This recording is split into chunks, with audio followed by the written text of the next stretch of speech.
சாச்சனா வந்து கொஞ்சம் ரொம்ப வாய் விடுறாங்களோன்னு தோணுது.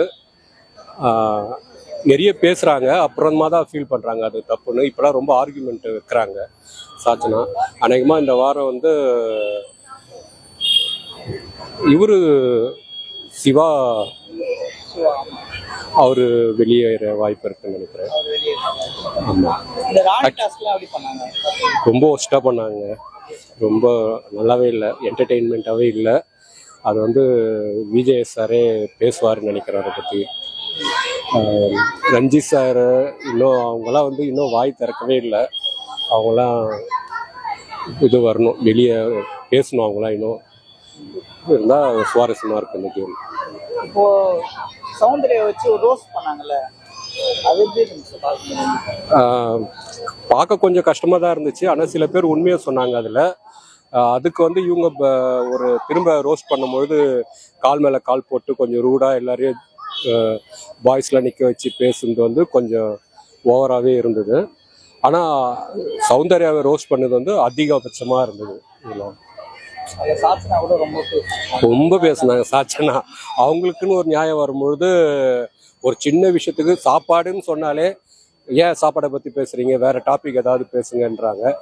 ஜாக்லின் சும்மா சாப்பாடுன்னு தான் ஒரு எக்ஸாம்பிள் சொன்னாங்க, ஆனால் அதுக்கு அவங்க பயங்கரமாக ரியாக்ட் பண்ணாங்க.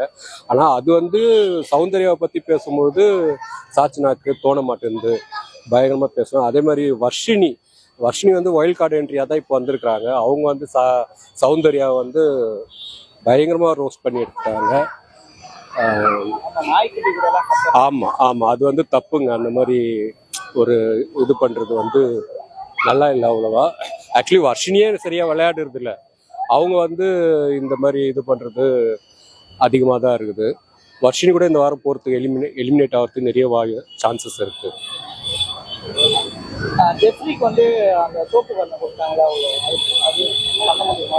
இல்லை, அது வந்து அவங்க கேர்ள்ஸ் டீம் வந்து கொஞ்சம் எஸ்பெஷலி அந்த கேப்டன், இந்த வாரம் கேப்டன் வந்து ரொம்ப அதிகமாகவே மாற்றி பேசுகிறாங்க. அவங்க ஃபஸ்ட்டு ஒரு பனிஷ்மெண்ட் கொடுத்துட்டாங்க, அப்புறம் வந்து நான் சௌந்தர்யா வந்து பார்க்க சொன்னேன் அப்படின்னு சொன்னாங்க. ஆக்சுவலி அவங்க கேப்டன் என்ன சொன்னாங்களோ அதை தான் ஜெஃப்ரி செஞ்சுட்டு இருந்தார். முத்துக்குமார் கூட அந்த மாதிரி நடந்தது. அது மாதிரி அவங்க கேர்ள்ஸ் டீமில் வந்து ப்ராப்பராக ஒரு இதுவாக சொல்கிறது இல்லை. டாஸ்க் வந்து சரியாக இஷ்டத்துக்கு சொல்லிடுறாங்க, அப்புறம் வந்து நான் சொல்லலையே, இந்த மாதிரி சொல்லலையே அப்படின்னு பேசுகிறாங்க. அது அந்த அளவுக்கு சரிப்பட்டு வரல. அதெல்லாம் அது கொஞ்சம் கடுப்பாக தான் இருந்தது. அவ்வளோ தூரம்லாம் கொடுத்துடக்கூடாதுல்ல. எவ்வளோதான் ஒரு இதுவாக இருந்தாலும் ஒரு பனிஷ்மெண்ட்டுங்க ஒரு இதில் அவங்க வஞ்சத்தை தீர்த்துக்கிட்டாங்க. 100லாம் கொடுத்துடக்கூடாது, அதிகம்தான். அது ரொம்ப தப்பு தான். அதுக்கு ஒரு சாரி சொல்லியிருக்கலாம், ஆனால் சொன்ன தப்பு தான். அதெல்லாம் ரஞ்சித் இல்லைன்னா சாச்சனா யாராவது 2 பேர் போவாங்க.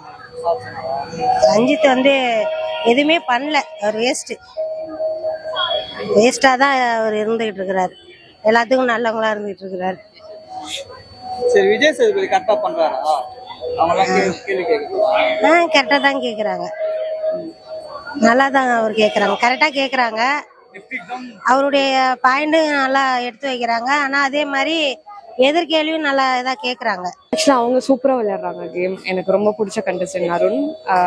செம்மையாக விளையாடுறாங்க. அவங்க எங்கெங்கே பேசணுமோ அவங்க கரெக்டாக பேசுகிறாங்க. இல்லையா சௌந்தர்யா நைஸ் தான். அவங்க என்ன பண்ணுறாங்கன்னு யாருக்குமே கரெக்டாக ஜட்ஜ் பண்ண முடியல இன்னுமே.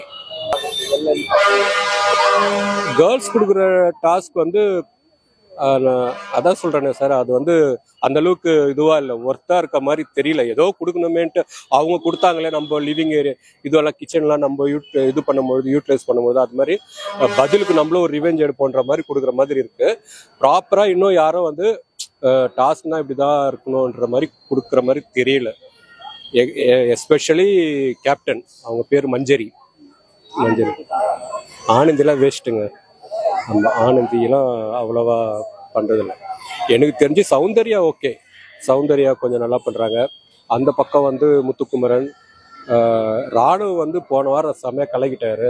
இப்போ எக்ஸ்பெக்டேஷன் ஃபுல்லாக பாய்ஸ் டீமில் வந்து ராணுவ பற்றி தான் இருக்குது. இன்னும் வர வாரங்களில் வந்து ராணுவம் நல்லா பண்ணுவாருன்னு எதிர்பார்க்குறோம். சிவா ப்ரோ வந்து தடுமாறுறாரு கொஞ்சம். அவர் வந்து பேக் பைட் நிறைய பண்ணிட்டு இருக்காரு ஷோவில். டைரெக்டாக வந்து இப்போதான் பேசியிருக்காரு அது தீபக் ப்ரோ கிட்ட. இனிமே தான் அவங்களுடைய ஃப்ரெண்ட்ஷிப் எந்த அளவுக்கு போயிட்டு இருக்குன்னு பார்க்கணும். டாப் ஃபைவ்ல யார் யார் வருவாங்க? டாப் 5ல முத்துக்குமரன், கேர்ள்ஸில் வந்து சௌந்தர்யா, ராணவ் வர வாய்ப்பு இருக்கு. அதுக்கப்புறம் ஜாக்லின், கண்டிப்பாக ஜாக்லினுக்கு வந்து மக்கள் சப்போர்ட் இருக்கு இல்லையா, சேனல் சப்போர்ட்டாவது இருக்கும். ஜாக்லின் கண்டிப்பாக வர வாய்ப்பு இருக்கு. அதுக்கப்புறம் கேர்ள்ஸில் வந்து நல்லா ப்ளே பண்ணுறது வந்து பவித்ரா ஜெனின் பண்ணுறாங்க. ஏன்னா இன்னும் அவங்க வந்து வெளியே தெரியவே மாட்டேங்குது ஆடியன்ஸ்க்கு மத்தியில் வந்து. அவங்களா இருக்கோ அதெல்லாம் கேஷுவலாக எடுத்துகிட்டு போயிடுறாங்க. ஆமாம், வாய்ஸ் அவுட் பண்ணல. ஆனால் சில இடங்களில் பண்ணுறாங்க, அது தெரிய மாட்டேங்குது.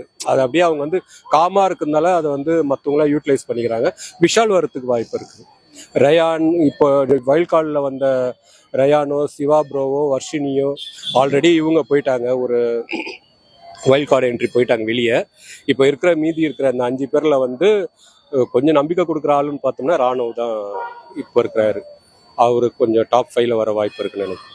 விஷாலுக்கும் நிறைய பேசவே மாட்டாரு. ஆமா, எனக்கு தெரிஞ்சுங்க இப்போ வந்து ஆஃப்டர் வைல்ட் கார்டு என்ட்ரி வந்து பழைய கண்டஸ்டன்ட் எஸ்பெஷலி விஷால்லாம் வந்து எங்கேயோ இருந்தாங்க. தர்ஷிகாலாம் வந்து நல்லா பெர்ஃபார்ம் பண்ணிட்டு இருந்தாங்க. இந்த வைல்ட் கார்டு என்ட்ரி வந்ததுக்கு அப்புறம் பார்த்தீங்கன்னா எல்லாருமே அப்படியே டவுன் ஆயிட்டாங்களா இல்லை வந்து அவங்களால ஏற்றுக்க முடியலையா, நல்ல வித்தியாசத்தை. அது தர்ஷிகாலாம் வந்து ஒரு பிளேன் வந்துட்டா ஆரம்பத்தில் வந்து ரொம்ப நல்லா பண்ணிட்டு இருந்தாங்க. இப்போ வந்து அந்த பிளே கூட அவங்களால வந்து ஒழுங்கா பண்ண முடியல. இல்லை வந்து அந்த செலக்ட் பண்ணி அனுப்புறாங்க இல்லையா, ஒரு 3 பேர் போங்க 5 பேர் போங்கன்னு, அந்த இதில் அவங்க இருக்க மாட்டேன்றாங்களோ இல்லை கொடுத்தாலும் அந்த வாய்ப்பை வந்து தர்ஷிகாலாம் இப்போ சரியா பண்றது இல்லையோன்னு நினைக்கிறேன். என்னுடைய கருத்துப்படி வைல்ட் கார்டு என்ட்ரிக்கு அப்புறம் விஷாலுடைய இதெல்லாம் ரொம்ப அமைதியாயிடுச்சு, ஆஃப் ஆயிடுச்சு. விஷால், தர்ஷிகா, அதுக்கப்புறம் வந்து பாய்ஸ்ல வேறையா இருக்கா, இந்த மாதிரி சில பேருடைய இதுவெல்லாம். தீபக் ப்ரோவுடைய ஆட்டெல்லாம் இப்போதான் சூடு பிடிக்க ஆரம்பிச்சிருக்கு. இப்போ நல்லா பண்ணிட்டு இருக்காரு அவரு.